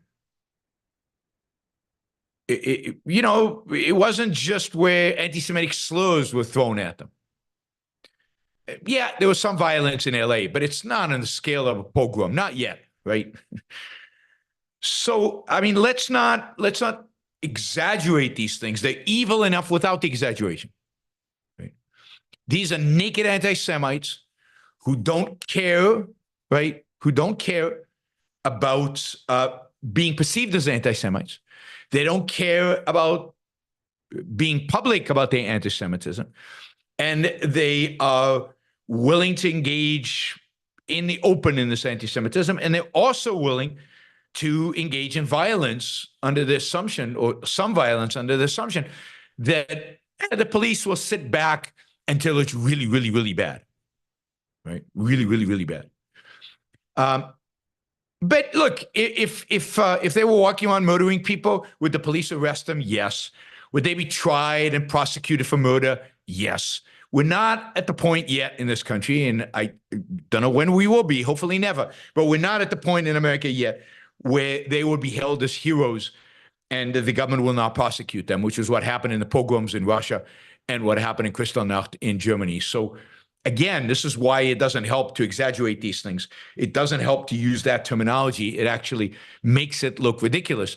Let's call it what it is. Anti-Semitism and violence associated with anti-Semitism. And that's good enough. And this is where the far left is. And again, when it comes to a vote, when this attitude towards Jews actually is presented to the American people for vote, even in democratic areas, extremely democratic areas, the candidates who support this kind of stuff lose. So the country is not on the verge of concentration camps. The country is not on the verge of the people in power advocating for pogroms and the destruction of Jewish property. That's not where the country is. Even the left is not where the far left is, and they negate that far left. Now, will that change? Will the country become more far left over time? as I've said many, many times, I doubt it. I think the long-term danger for that kind of stuff comes from the right, not from the left. When Jews are attacked in the name of Americanism, not in the name of identitarianism, but in the name of Americanism, that's when you got to really panic. These are Hamas, pro-Hamas thugs, and overwhelming majority in the United States hates their guts and wants to see them defeated. All right, let's go through. Yaron, I know Yeah. I know a Jewish guy, and he's in the Northeast. Yeah. And he's moving to Israel because he feels like there's so much anti-Semitism in the country. I think more and more people are going to do that. And by the way, this is exactly why I believe Israel should exist. Israel is a place for Jews to run to when anti-Semitism rears its ugly head. And anti-Semitism is definitely on the rise in the United States. But it's not that bad, Yaron. I'm saying it's not that bad to evacuate to Israel yet for Jews in the Northeast of the United States. Well, I mean, but if you feel like when you go into Harvard or MIT, you have to deal with these anti-Semites on your way to work and stuff, it might be bad enough for you to move to Israel. I mean, it's not that bad in the sense that, yeah, there are no pogroms yet. We're not being killing people in the streets. But if you have to deal with, I mean, I know how I feel when I see a Hamas demonstration. I don't want to see that every day. If I had to walk by Hamas flags and people calling for the death and destruction of Jews every day, I wouldn't want to live there. I would want to move somewhere else. So I can completely understand that. I mean, luckily I don't live in a place like that because I would get into trouble very, very quickly. I feel I have a short fuse with people like that, and it would get me in trouble. But I can completely understand it. There are limits, right? Life is about living, and different people are going to make different decisions around this. And maybe move somewhere else in the United States, but some people will move to Israel. A lot of French people moved to Israel when there was a spike in Islamic terrorism, even though their odds of dying from a terrorist attack were basically zero. It was unpleasant just to think about it. It was unpleasant just to observe it in the news. It was unpleasant to be surrounded by people who wanted you dead. So a lot of French Jews left France and moved to Israel. All right, Action Jackson says, because of yesterday's show, is it worth to talk ideas, etc., with one who thinks Putin thinks Putin's dead and the Count Putin is actually a body double? Who is that? Earth is flat types, etc. Where do you draw the line with who, what you will discuss?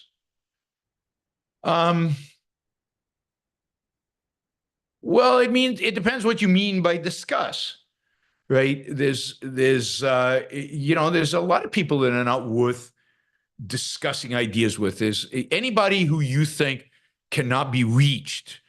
There's no point in discussing. Generally, conspiracy theory nuts are not worth talking to. People who ignore reality and facts are not worth talking to. So you have to make the call on a factual basis. I don't know what even the point is of a Putin body double. What difference does it make if it's the real Putin or body double? Whoever's in charge of Russia is responsible for what's going on in Russia, whoever that happens to be. I don't care what his real name is. But you can't talk to Earth flat people. You can't talk to these people. There's nothing to be achieved. Once the standard is no longer reality, there's nothing to be achieved. And it's why, on Twitter, you might want to reply to somebody once or twice, but as soon as you discover that they're not reachable, that the standard is not reality, what's the point? Right? So I was attacked yesterday and the day before on Twitter for saying something about Charlottesville. So instead of trying to answer everybody on Twitter, tomorrow I will do a segment where I will break down Trump's comments at Charlottesville with a transcript. We'll go line by line and try to see what did Trump actually say at Charlottesville. Who were those, good people on both sides? Who were they? Who was he talking about? Who was he referring to? And we will do that, and we will deal with Trump's doublespeak and his attempt to be ambiguous and not his attempt to signal to people the people he wants to signal. We'll take it sentence by sentence. Will that convince the people who are going to defend Trump no matter what? No. But if there's anybody on the fence, if this is an issue that is preventing somebody from, being open to other things I have to say, then maybe if we analyze it one sentence at a time, then we can see it. It'll include the whole thing and include his sentence condemning the Nazis and the white supremacists. It'll include everything, the whole thing. And you will see what I think the technical term is scumbag Trump is, right? How he plays both sides and how he tries to pretend so that so he can get the maximum, benefit that he can. So, we can, it's not a complete hoax. It's far from being a complete hoax. The people accusing Trump are much closer to the truth than the people calling it a hoax. But again, you have to have context. You have to remember what actually happened in Charlottesville, 2 days, what happened the night before, and what happened during the day. You have to actually read everything he said in the order he says it. And there's no hoax there. Trump, basically gave a thumbs up to the bad guys, and covered himself, which is fine, but call it for what it is. And, but it doesn't matter, right? Because Scott Adams is never going to criticize Trump. He's just not going to. All right. Pickaxing on Europe, $100. By the way, I lost, 33 Twitter followers. I lost 66, gained 33, net lost 33 on Twitter because of my tweeting during the debate. I was way too anti-Trump, even as I condemned Biden constantly. All right. Pickaxing on Europe says, this week in a paper in Cell, 20 plus mammoth genomes were sequenced in Siberia and north in the Wrangel Island. 20 genomes from extinct animals. This is awesome. Should we bring back the mammoth and display it in an amazing prehistoric capitalist park? We can call the matriarch Ein. That is amazing, stunning, and fascinating, scientifically fascinating. It is 20 mammoths. I'm waiting for Candace Owen to come out and say that the mammoths never existed. But maybe Tucker Carlson can say that. But yeah, I think it would be awesome. I think it'd be really, really cool to recreate a mammoth from its DNA. And now we don't know how to do that yet, but maybe we will that one day, and have a zoo with certain prehistoric animals called the Jurassic Park. I don't think we should bring back the dinosaurs.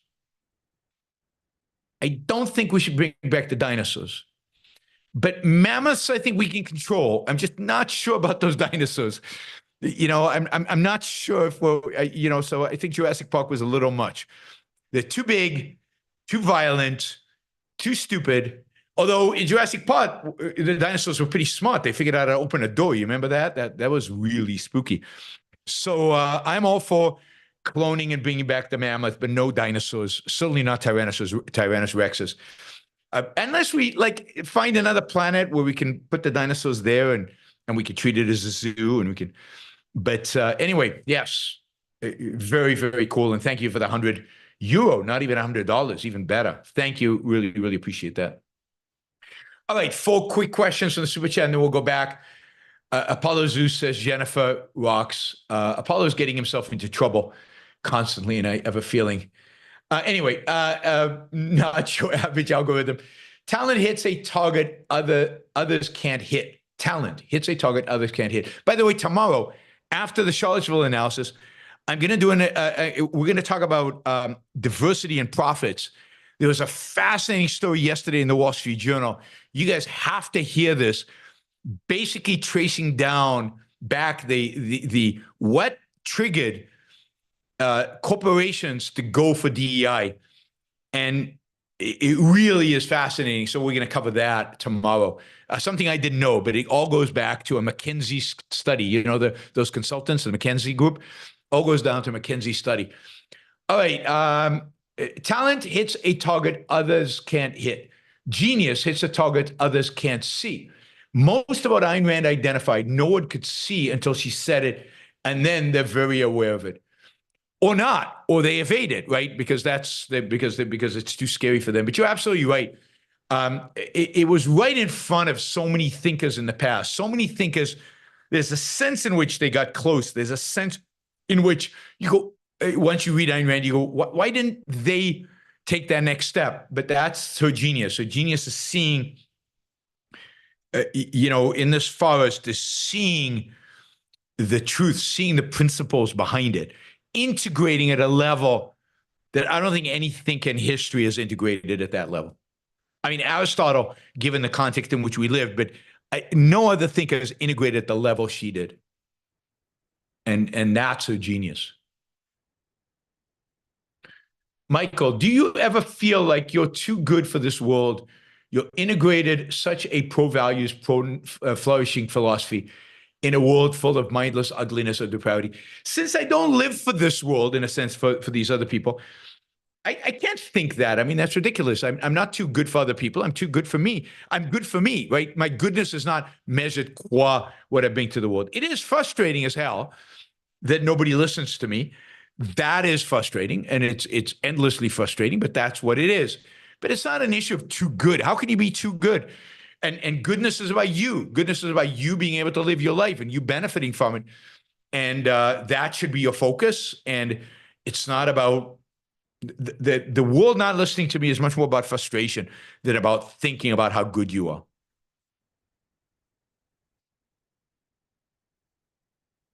Friend Harper, UFC had its first fight in Saudi Arabia. No women fighters or round girls. The incels are rejoicing this oppression of women, disappointed in Dana White. Do you think it's fine to make that move as the CEO? Petrodollars for UFC. I mean, I don't know. I mean, good. Look, don't ask me UFC or boxing questions, particularly when it comes to women. I don't like boxing. I don't like UFC. I don't like violence. I don't like people competing over violence. I don't like people smashing each other's faces in. I know there's skill involved, phenomenal. Use that skill to beat up bad guys. I don't like them as sports. I really am not interested. And then women fighting each other, women boxing is the least sexy thing I can think of. And I find it uninteresting, and I just don't like it. I don't like it. I don't. I mean, men. Okay, there's something about men that is violent. There's something about masculinity that's physical, right? Women should not be boxing and should not be engaged in UFC fighting. Now, You're making tons of friends today, Yaron. What's that? You're making tons of friends today. I know. I'm alienating everybody. Does that mean, you should do what the Saudis tell you? Of course not. They should not be in Saudi Arabia. I mean, ultimately, no business should be in Saudi Arabia that they can afford not to. I don't blame them, again, because of what I said about the politicians. But I am a sexist. I don't believe women and men should be treated the same, right? I don't treat women and men the same. I have no desire to have sex with men, but at least with one woman I do. I don't think Dana White should have done this. I don't think the golf tournament should have done it. It is But not, but it's because it's Saudi Arabia. I just don't think they should succumb to these things. I think the idea, I mean, what upsets me is there were no women in the audience. The women weren't allowed to whatever fraternize. Or I think I think Saudi Arabia is a disgusting primitive regime and should be called as such and treated as such. And it's sad. Now, again, I'm not a big fan of Dana White's generally because I'm not a fan of the sport. So he's done phenomenally well with it, but I'm not a fan of the sport because not a fan of violence, even when it's done as a sport. All right, I shouldn't probably say more about that topic because I have a feeling I'm only digging myself a bigger hole with some people. All right, let's see.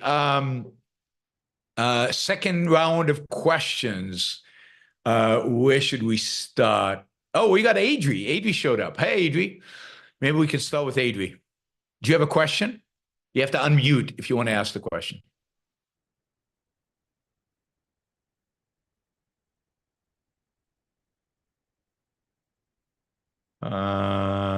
Adri's not unmuting. So for now, let's go. If I had a question, there you are. I can hear you now. Cool. It would be, if I had a question, it would be philosophical. The John Locke, the philosopher, and how it is different from Immanuel Kant, the all destroyer. Maybe if you want to go into that stuff. Yeah, I mean that's hard because I'm not sure. I'm not sure I could give a really good answer. We need a philosopher for that. But I don't think. I think Locke, to begin with, is much more of an empiricist than Kant is.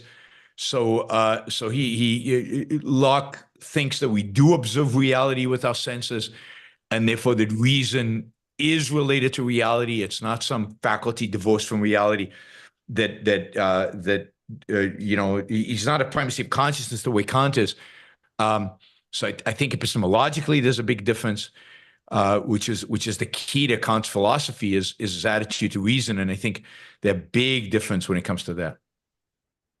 Yeah, I think so.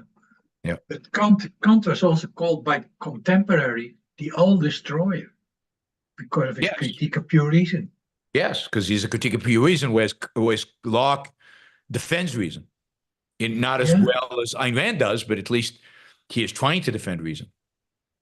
And John Locke was around 1600. Yeah, he was about 100 years earlier, 90 years earlier than Kant. And his study eventually led to 1776. Yes, no, he's one of the good guys. There's no question. Yeah. Kant is the bad guy, and Locke is one of the good guys. Okay. Yes. Yeah. He has a definite perspective on, he's not an egoist, but he's sympathetic to human happiness and sympathetic to this world, and he's sympathetic to our senses and to reason. I mean, there's a lot of good in John Locke. Yeah. Thanks, Adri. Thanks, Yaron. All right, let's see. Ginger, do you have a second question? Actually, I have an observation. Okay. If that's okay. When you were talking about Trump, I have an acquaintance who is very pro-Trump, and I hadn't approached anything, but I did a test yesterday, and it was astounding. He said to me, "Oh, I didn't watch the debates, but I understand blah blah blah," and I said, "Yes." I said, "Yeah, he got trounced," but but Trump lied. And the fellow I spoke to just went ballistic. Yep. And it sounded to me, I really think that he's treating it, epistemologically, he's treating it like a religion. Absolutely. And that was absolutely. The Trump supporters are religious. They are religious with regard to Trump. Trump is a prophet, and you cannot challenge what Trump says. And this is a mentality of religion, and this is the tribalism. We talk a lot about the world has become tribalistic. The tribal leader says something, everybody follows. There's no thinking going on. There's just, and that's That's an attribute of a religious epistemology. Very much, you know, it was fascinating. I was reading this morning. I'm reading this book, The Reopening of the Western Mind. Highly recommend. Everybody should read it. It's a must read. Anyway, he describes in the 15th century, right?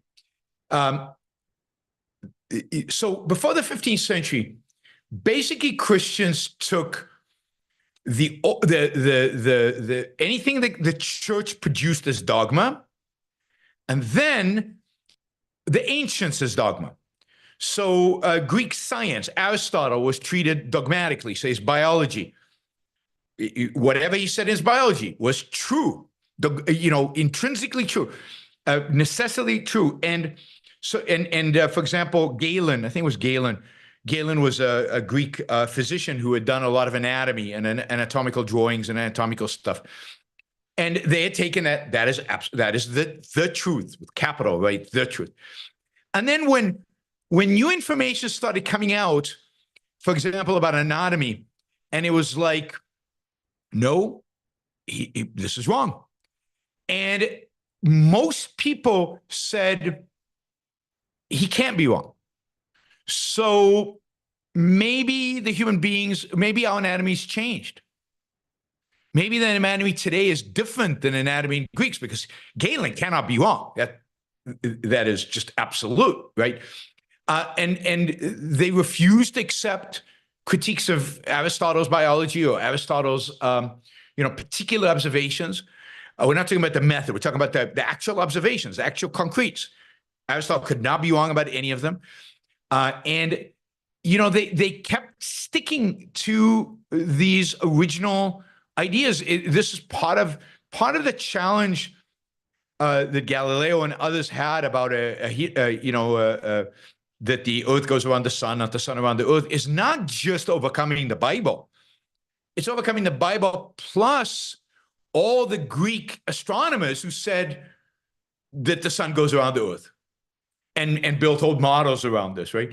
Because they were all taken, because the epistemology of the Catholic Church was, if it comes from that era, it is the truth. It is completely authoritarian, an authoritarian epistemology. And I found that fascinating. So it took about 100 years for people to actually be willing to basically say, oh, no, these people were right sometimes, and sometimes they were wrong. And, we have to look to reality to discover which they are. Of course, the leading thinkers understood that this was the case, but to convince the masses who had been inculcated with Catholicism, it took about 100 years to get them. And this is what he calls the reopening of the Western mind. It's from dogma to now I'm open enough to actually observe reality and look at reality and let reality be the judge. And it's fascinating how long that took. So we're going backwards. We're going back to people accepting from an authority truth in a dogmatic way where there's no questioning it. And we're going back to a religious mentality. And you're seeing that on the left and on the right. And you definitely see that with Trump supporters. And you see it here in the chat with some of the people who I say something about Trump, and it's like, it's almost like that, an instinctual response. They have to jump in and say, oh no, that can't be, they have to defend him. They have to say something. They just smear you. They say you're a leftist. Yeah. Or I'm the biggest smear. And you see this all over the place is Trump derangement syndrome, right? So Ginger, if you think Trump lied, you've obviously got Trump derangement syndrome. You're obviously unwell. You're obviously psychologically, off, because that is a metaphysical impossibility. He yelled. Yeah, and now he screamed at me. Yeah. Edward just screamed at me that I'm biased towards the left. There you go. So, how many of you have heard me criticize the left? At least one. Anyway, Andrew, you're next. Yeah, wow. There's so much that could be said about that in and of itself. I mean, just the amount of time you're against everything the left stands for, Yes. you know? Yeah. So anyway, But I'm biased towards the left. I prefer the left somehow. and you've also explained that you think that it's a service to the audience to point out the faults of the right because we all hate the left. Yep. You know? So anyway, do you think this is fair? I want to know if you think this is collectivistic in judgment. I give a serious demerit to the free market intellectuals because they're not objectivist. And the reason why is because I feel like if you are, I don't think you have the excuse of not understanding objectivism. They all have been exposed to Ayn Rand, and they had to have then consciously, evaded at the end of the day, because I just don't buy that they are, if you understand free market economics, it means you're willing to go against the grain. It means you understand theory and you can process theory properly and you're using your logical faculty in a proper way. So I just don't think that they don't understand objectivism. I infer from that they are evading it. But do you think that that's fair or unfair?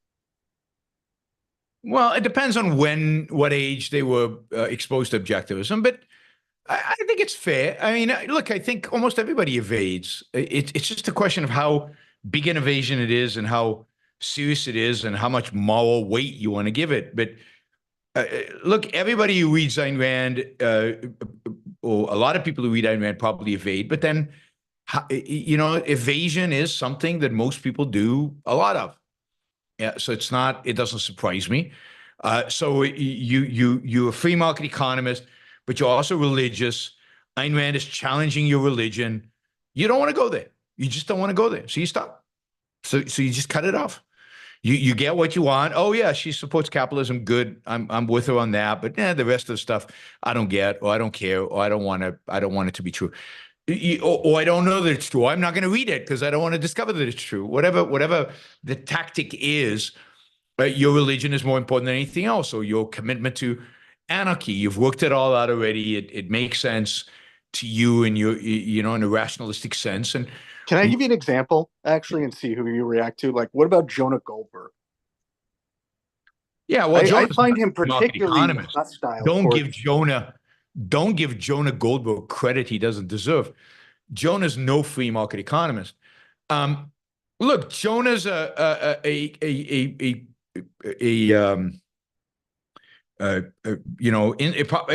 public intellectual. He is an old guard conservative who believes in the power of religion, whether he's religious or not. I'm skeptical, but he believes in the power of religion to control the masses. He has a fundamentally metaphysical different view of the nature of man than Ayn Rand does, particularly other men. He's yes, of course he's evading, but this, so the question is, so I think he's evading, yes. But the question is then, okay, what do we do with that? Do I then condemn him to objectivist hell because he's evaded? No. It's got to be part of a larger context. I get that. I just want to I wanted to get your opinion on that element of it, of judgment. I think that's true of any smart person who is engaged, who has real knowledge of the world and is engaged with Ayn Rand's ideas seriously. Now, I think Jonah has. I don't know how much he has, but read Atlas Shrugged and maybe read some of her nonfiction. His hostility towards her, to me, infers a certain familiarity with her and evasion on his part.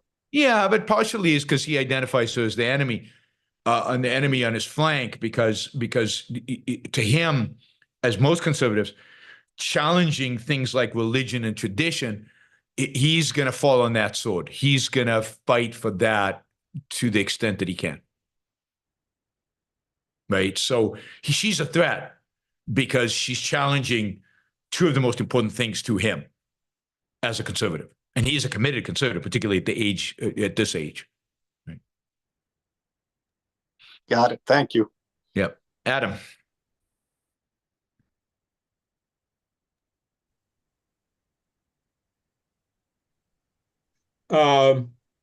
This is a question about investment in general. How much do you think it makes sense to keep in cash so that one can seize opportunities when they arise? I mean, it really depends on your confidence in your ability to identify opportunities and how often you think those opportunities happen. That is how often they arise. I don't have cash around to invest in opportunities because I don't know what they are and where they are, so I don't do it. But if you are following a particular, and I know you're following a particular scientific thread or particular field, and you think that there are going to be some real opportunities in that, and you've got some real confidence that you can make excess returns, because you not only have to make better than market returns, but you have to make better market returns plus compensate for all the time that your money sat in cash and didn't go up with the market. So if you do that analysis, then it's a question of how good you are and how much time you're spending on finding these opportunities. You know, and then it's, of course, like everything, it's all contextual to how old you are, how much money do you have, do you have enough set aside that if you lost this money on this opportunity you thought you had, would you still be okay? You know, so you have to balance all these things into account when you're doing this. I like to tell people, you know, particularly as you get older, put the money you need to live on, put to the side, put in something relatively safe. And with the rest, yeah, if particularly if you enjoy it, you know, invest, you know, play around with it. You know, and yeah. The other thing is, in a liquid market like we have today, when there are opportunities, you can always sell something else to buy this. So it's not always necessary to have it in cash to be able to do that. And settlements happen very quickly, so you can get cash pretty quickly. Well, thank you. That last point is very important. So thank you again. Sure. Thanks, Adam. Let's see. Who do we have? Adam. Ian. Yeah, on the lighter side, so I really enjoyed the poker game at this year's Ocon. Sadly, I did not reach any of my goals. I didn't make it to the final table, and I went out before you did.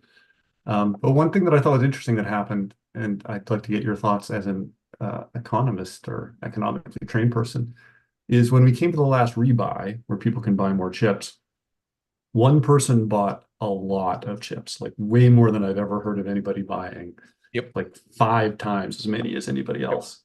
Yep. And it was interesting to see how it influenced people who are still playing. Some people followed that and bought more. Like I bought a little more than I was planning to. Yep. Some people bought less. Like Steve, I was sitting next to him, the guy who eventually won, bought less because he thought he didn't have a chance anymore because of that big buy.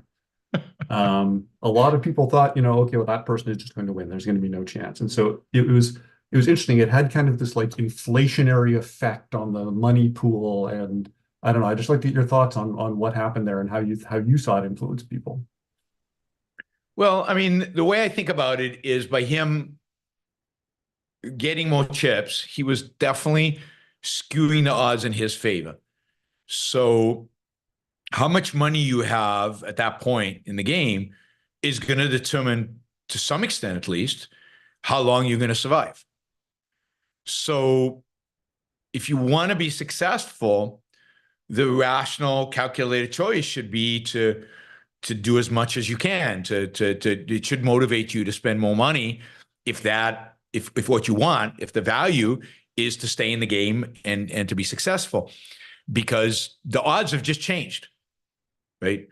So I think that's the right thing to do. It's pretty amazing that Steve overcame the odds, not only didn't re-up less than he would have otherwise and still won the game. I mean, that may suggest he's a great player. It may suggest he's unbelievably lucky. It may suggest a lot of things. We don't know. We'd have to try this experiment a few times to figure that out. But it does change. It changes the probability of you being successful. So when I heard he bought that many, I bought more than I would have otherwise, because I knew I was competing with somebody who had more. So I knew that if I wanted to stick around, I would have to re-up in a more significant way. So it's a completely rational response because the probabilities have just changed, right? The probabilities of change in poker if you have an outside source of funds. And I'm sure this has applications in business. If your competitor just raises a lot of money, suddenly has a pool of cash devoted to, I don't know, lowering prices or increasing R&D or something, that puts competitive pressures on you, and you need to figure out how you're going to respond to that. And that's something, the probabilities now have changed in terms of your success vis-a-vis the competitor, and you have to adjust to that. So these are things that happen in real life that have to be, in any kind of competitive environment, that have to be taken into account. You see it in, you see it in basketball, right? The other team pays a huge amount of money for a star player.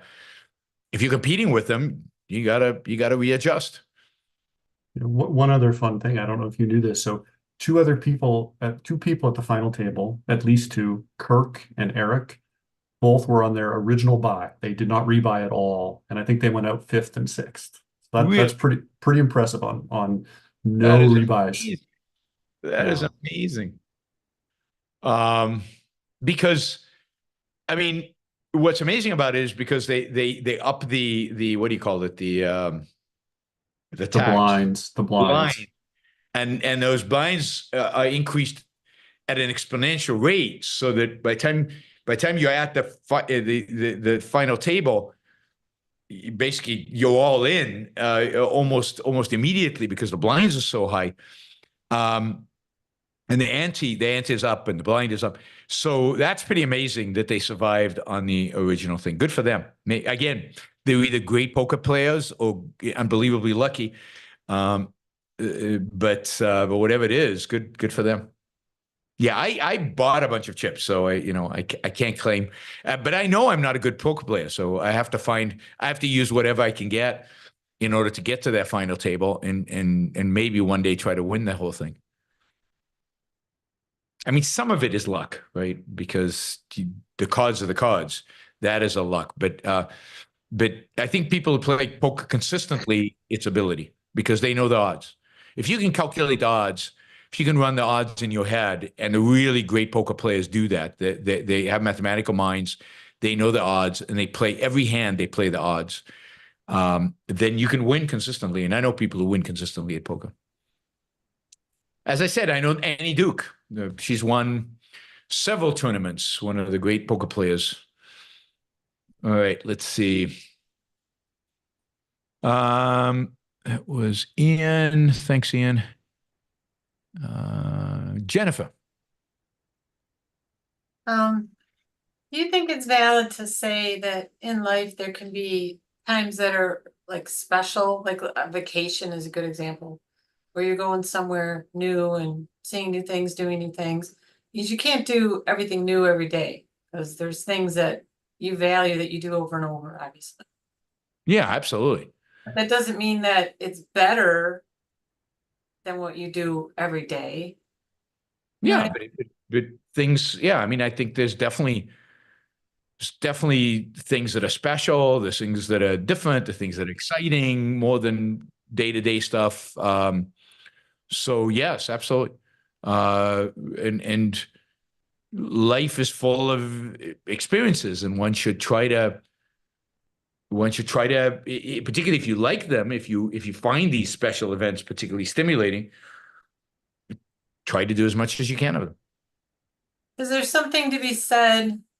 Well, I don't know. Some people might say that if something you don't do very often, it's like more scarce, then does it make it more exciting? You know, like Christmas is once a year, you know, or is that stupid? Because, you know what I mean? I don't know. I mean, sure. I think if you were on vacation all year round, yeah, it would lose its specialness.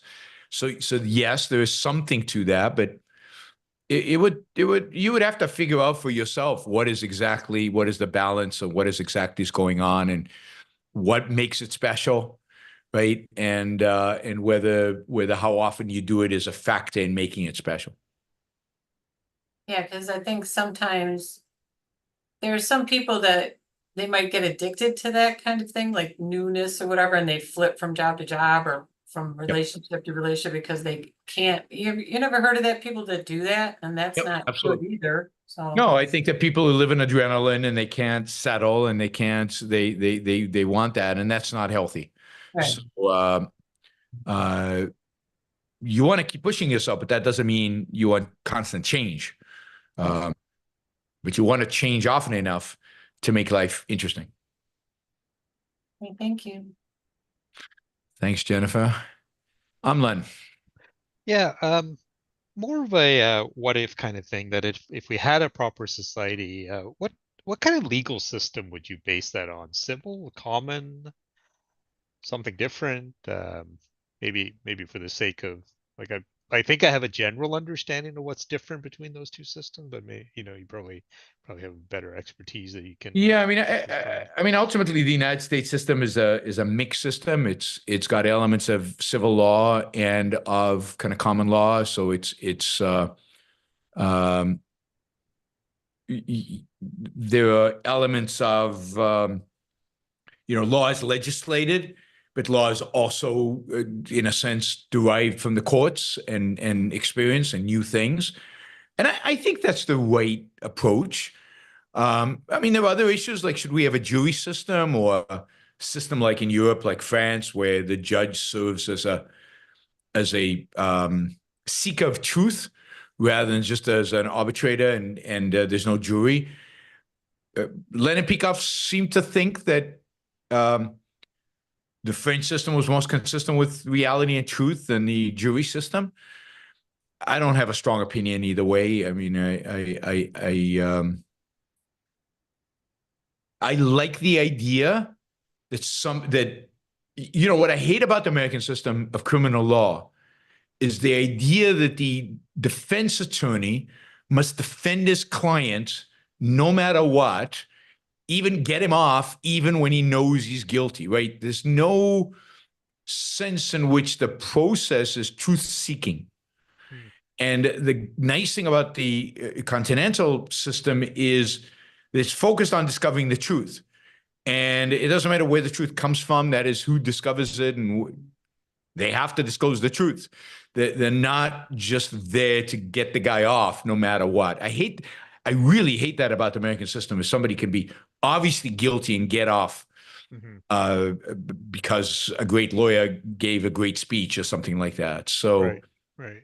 But I mean, it also would be, in a society that we would like to have. I mean, we'd probably have 1% of the laws that we have, or 0.01%. Oh yeah, I mean, 99% of the laws would be gone. So you could, I think, in such a place, you could have much better legislation and kind of articulation of the laws to be much more clear and specific and objective. Yes, I mean, the requirement would be that they're objective, that they are right. And that, I think, would say, okay, the civil law system, maybe some elements of common law could survive better with something like that. But I think certain issues would still be treated with common law, but a lot of it would become just civil law, where it would be written down, it would be legislated. But for example, you're on like some of these recent relatively, I mean, the abortion ruling in the U.S. was, like, oh, it's tradition. Like, what the hell? Like, I mean, isn't that like the epitome of common law, I guess, in a way, that this is tradition? It was somebody decided this 300 tradition, but the idea is you find the rights in the history. You don't find the rights in philosophy. You don't find the rights in human life. You find them in some kind of tradition and some history. There was another example. What was the other example?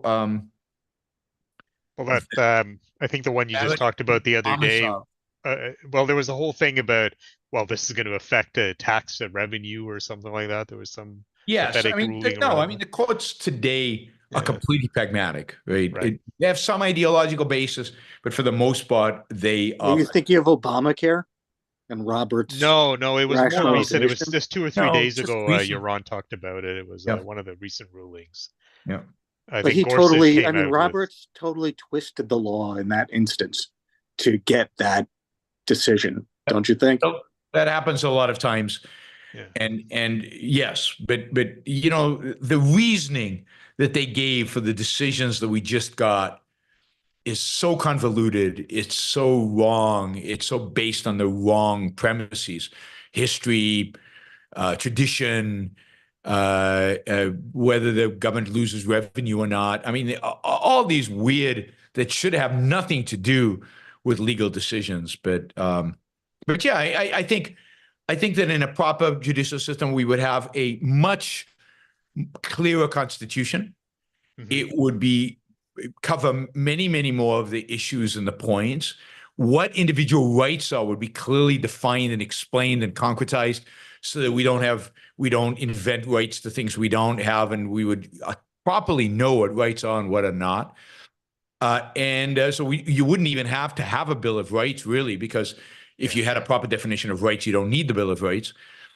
And yes, I think the main problem is to properly articulate what a real proper constitution would be and how to define it in those terms. And then I think all these other things fall into place. Right. Thanks, Amlan.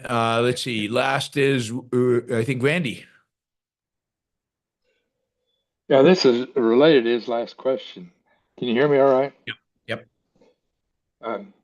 The Supreme Court ruling on Friday about giving tickets to homeless people in Oregon, they ruled that, the city could go ahead and continue to do that. As a retired policeman, I see a situation where you issue a ticket to some homeless guy, then he doesn't appear, and then you go issue a warrant and lock him up in jail, and he has no money to ever get out, so he ends up in jail because of how the Supreme Court is ruling. What are your thoughts on how they rule about homeless people? Well, I mean, I think they're right. Homeless people can just pitch a tent wherever they want, and localities, towns, cities have to have the ability to set rules and regulations about how that is. And if some people land up in jail forever, then they land up in jail forever. I mean, what are you going to do? You can't allow them to just ignore even a semblance of property rights and just take over people's backyards or take over front of stores or whole towns in some cases. You don't have a right to just pitch your tents anywhere you want. Now if there's land that's completely abandoned and it's not in town and it's not disturbing anybody, go there, right? Go to the desert or get your act together, right? Get your life together or sit in jail. I have no sympathy for. I mean, I understand. I mean, I have sympathy for some people who accidents and bad stuff happen and they fall into bad luck and they become homeless. And then their entire drive and everything they do is to get themselves out of it. And I don't think people like that, I think people like that can get out of it. The people who are perennial homeless people, they're either mentally or there's problems with drugs, or they're just not willing to put in the effort to get out of it. Hitchhike to a cheaper place around the country and set up shop there. I'm all for hitchhiking. All right, we've got a bunch of questions here in the super chats. Let's go through these quickly. Liam says, since Austin is where the objectivist takeover of the world is beginning, will you end up moving there after your tax status in Puerto Rico ends? I don't know where I'm going to move. Who knows what's going to happen by then? But I can pull the strings of changing the world from anywhere. I can sit in my anywhere in the world and just scheme to change the world from any location I want. It doesn't require being physically present. I have no idea. I mean, maybe, I go to Austin, maybe I go somewhere else. By then, who knows what Austin's going to look like, and who knows what the objectives movement exactly looks like. But yeah, Austin's an exciting place. You guys, it's an exciting place to be, and it's an exciting place for ARI to be. So I'm hugely enthusiastic about ARI moving to Austin. Hopper Campbell, does your soul erode if you don't push yourself? Yes. I think your soul is a reflection of the choices that you make. And, to the extent that you're not ambitious, that will have an impact on your character and and who you are and what you are. So your soul is definitely impacted by the things that you do, the things you believe in, the things you're willing to fight for, and the things you're not willing to fight for. It's all impacted. Hopper Campbell, ARI appears to be recruiting a lot of boring nerds in their early 20s with no charisma. This is likely a misuse of scarce resources. I doubt if that's true. And I would also expect that if you'd met me in my early 20s, I would seem like a boring nerd with no charisma. So I just don't think any of that is true. And I don't think very many people are good at identifying charisma, particularly in a 20-year-old. I don't know. I don't know how many 20-year-olds I've ever met who had charisma. Zero? Very few. So no, I think that's a misrepresentation of what's actually going on. We're hiring people with talent who have the potential to have charisma. If somebody has charisma at 20 years old, it's a little weird. But again, I didn't have charisma when I was 20. I was a terrible speaker when I was 20. When I was 38, Leonard Peikoff said, he saw me, I did a TV appearance, and he said, this guy will never be able to give a TV interview. Later on, he said I was the best person ever to give TV interviews. When he saw me first do a speech, never be able to give a good speech. One of the best public speakers. I mean, this idea, you train them. The idea that you can tell when somebody is in their 20s how good they're going to be at, quote, whatever hell charisma is. I don't think you have it. I don't think anybody has that ability. Clark, why is Japan the only Western country that doesn't suffer from an obesity problem? Shame culture in general, the wealthier a country is, the more overweight its population. Why is Japan different? I don't know. They eat healthier food. They're not attracted to junk food. Sugar is not a big part of their diet. They walk more. I mean, there must be some cultural elements that are involved in it. It could be also genetic. I don't know if there are genetic differences in terms of metabolism and how we metabolize different food. They don't eat as much fish as you'd expect. They eat a lot of rice, but that's a carbohydrate. We're told that rice will make you fat.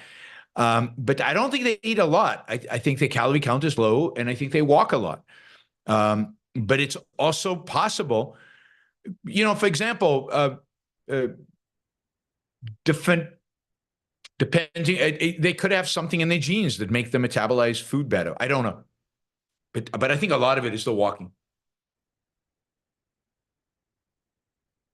Daniel, do you think Biden will win some of the objectivist vote after saying he will kill Medicare?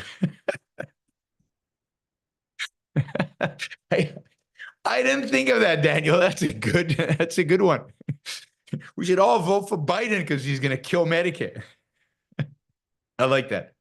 All right, go Biden. Liam, were there some years the objectivist movement grew a lot faster than others? Yeah, I'm sure they are. But it's very difficult to tell what the objectivist movement is. Who counts? Who is a part of the objectivist movement? And, so there are a lot of people, I'm sure, who consider themselves part of the objectivist movement that I don't consider part of the objectivist movement. So it partially depends on what you mean, because I think for example, I think the objectivist movement in some sense, broad sense, grew faster in the early 20-teens, but I don't think it was real. I think a lot of those people are now really part of the objectivist movement and disappeared very quickly. For example, once Trump came to power, they all turned out to be just conservatives who happen to like Ayn Rand, and they were never part of the real movement. So I don't know how you measure these things, and I don't know how you actually figure that out, right? How you actually measure it.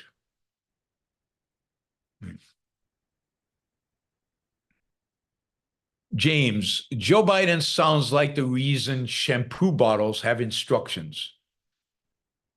I mean, that assumes he could read the small little type on the shampoo bottle and hold those instructions between when he reads it and actually shampoos his hair. Just reading those instructions is impossible. Daniel, is there a chance Dems control the House and Senate and impeach Trump? No. No, it's almost impossible for the Dems to win the Senate. They might win the House. I think it was very hard for them to win the Senate. And again, if Trump wins, then it's more likely Republicans do well. Although, of course, that didn't happen I can't show in 2016. Yeah, so I think if Trump wins, the Republicans have a good chance of winning the House and the Senate. But even if they impeach Trump in the House, the Republicans won't vote to convict him in the Senate. And there's no way Democrats will have 60 senators. Because is it 60 or is it 66? You need maybe it's 66. You need a 2/3 majority in order to convict.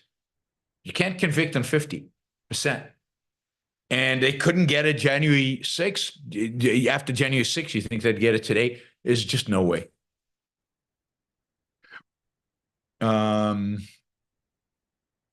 Apollo Zeus says goal setting. I'm not sure what that means. Lucinda. Lucinda. It's pretty simple. Lucinda. Can't watch because calling with girlfriend again, but here's $10. Thank you. Thank you. She's on the phone a lot. But thank you. Really, really appreciate the effort of coming on and supporting the show. Finally, Emil. Emil, hello, folks. I like the color blue. Well, blue sky. Israel has a nice blue shade as well. White and blue, like the sky with the most distant clouds. I like the color blue too. It's my favorite color. Dark blue in particular. And Florida Nick, is there a difference between cults and religions? Cults are usually smaller and more directly authoritarian. So there's a lot of overlap, but I think size matters in this context, and it's usually centered around one charismatic figure. So it's not a authoritarian mechanism. When one leader dies or goes away, the whole cult disappears. So I think that's essentially, there's no real difference in terms of the epistemology. But some cults can turn into religions. I mean, Christianity, you could argue, was a cult in its beginning and turned into religion. Once it gets systematized, it has a process to grow as a process of going beyond the founders, going beyond the first leader. When it becomes, it has an established, then it becomes a religion. All right, everybody. Thank you for all the support. Really appreciate it. Thank you for joining us today. Tomorrow, we'll have another show. It'll be at 3 p.m. East Coast time. We'll talk about Charlottesville. We'll talk about DEI and profits and why did DEI become so prevalent and acceptable to the corporate world. And really interesting article about that in the Wall Street Journal yesterday. See you guys tomorrow, 3 p.m. Eastern time. Have a great rest of your weekend. Bye, everybody. Thank you. Bye, Thank you. guys. Bye. Bye. Bye.